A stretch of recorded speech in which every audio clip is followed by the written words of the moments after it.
Conversations with creatives is what we pride ourselves in here on the Upfill. Somebody who decides to say, I'm a rebel regardless of where I'm going to be. The one and only Misfit joins me in studio. How are you doing? I'm doing good. How are you? I'm doing amazing. I love the story of the preparation that goes into becoming Misfit. Yes. But when you tell anyone that I started 2016, 17, but my first video was 2024.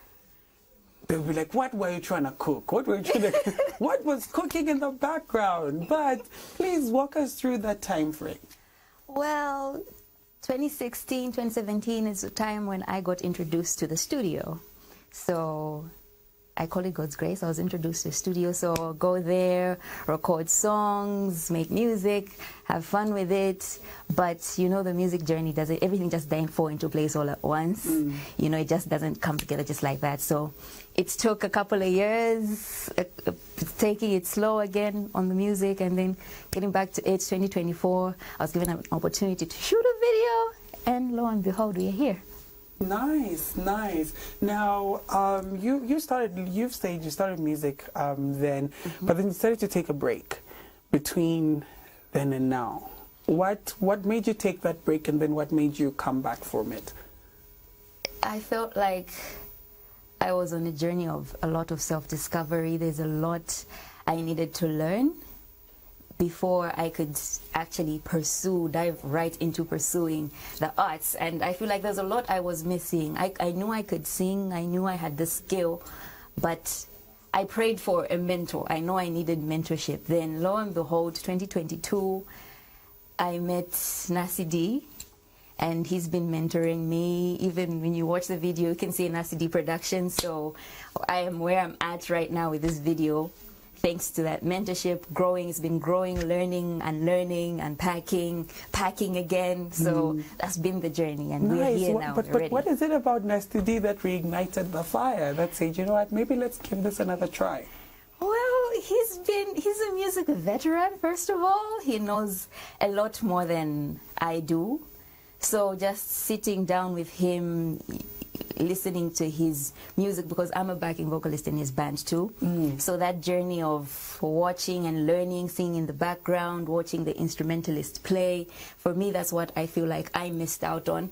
So him bringing that to me, and it's a full circle moment. I call it God's grace. It all just fell into place at one time, and he's still inspiring me and helping me grow on my journey. That's beautiful. Thank you so much for mentioning the fact that it's a journey.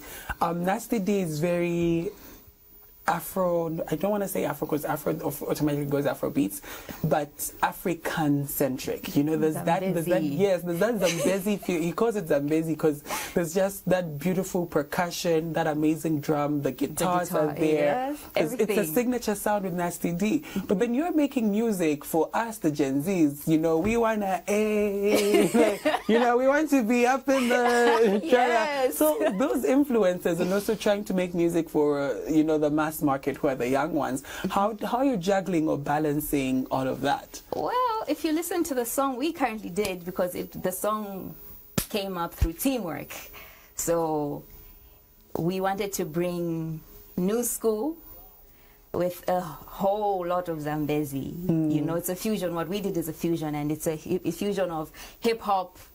You know, that Coppola sound a bit, but the Zambezi is there, so you can't miss that mark. So the idea is to play around old school meets new school, and hopefully everybody has fun with it. Nice. Let's talk about that single, Shangarirwa. Yes. Meaning, don't play with me. Don't play with me. Don't play with me now. Don't you dare.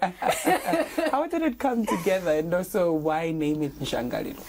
Yeah, the way it came together it's a beautiful story. We were actually in Luansha, and we just knew that we are here to make music because that's what being a team is about. You know, we're there to make music, so we're seated, producer is there, our guitarist, Mr. Zenzo, Nasi D himself, and I'm there.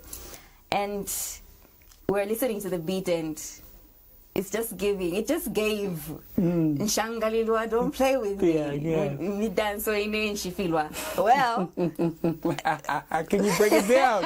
Break it down for us now, Misfit. I'm catching up with my dance moves, but that's what it is. We're trying to create something that's a vibe, modern, and just a punch of hip hop, Yeah, so everybody threw in their ideas. It wasn't me alone.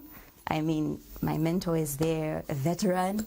You know, he threw in some buzz with me, and everybody was just in it.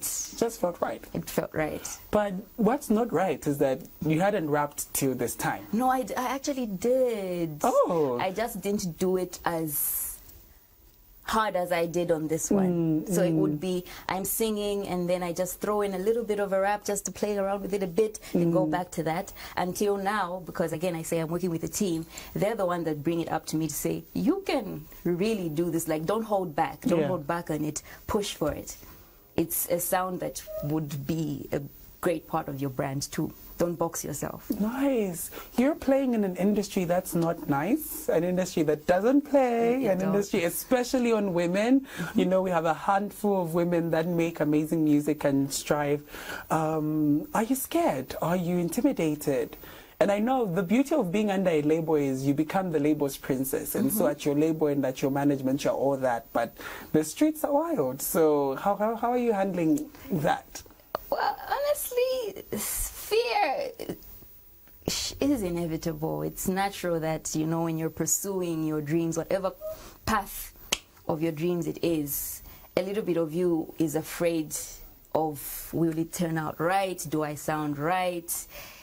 Is it worth it? Am I wasting my time? Will they accept me? And that is with the industry. Your biggest fear is, will people accept what I'm bringing to them? You know, will I get along with everybody, because personalities also are different. So it's a lot, but definitely I'm confident with myself. I think the key is just to be true to yourself and stand firm in yourself, and you can handle anything that the world throws at you. Nice, nice. I'm excited for you. As we wrap up, who would you like to work with? Who is in the possible foreseeable future? I don't want to dive into that deeply, but I just want to say I'm a huge fan of everybody doing it right now. I'm not gonna lie. So if you threw me in a room with any artist, right now, artists that are making, there's Zavin, she's amazing. I would work with Zavin. I would, Toela, love her. You know, we can just make a phone call. Toela is literally a phone call. Do it for me. Let's just make it happen. What's on the rest of the year for you? EP, album, what's coming up? More singles, hopefully an EP too, maybe by the end of the year. But up next we have another single, a single after that. Hopefully it comes with some more videos, so that, you know, staying relevant now means coming with not just your voice, but with something people can look at and pay attention to you. Right? Yeah. Nice. Thank you so much, Misfit, for coming through. Thank you so much for having me. It's been exciting talking to you.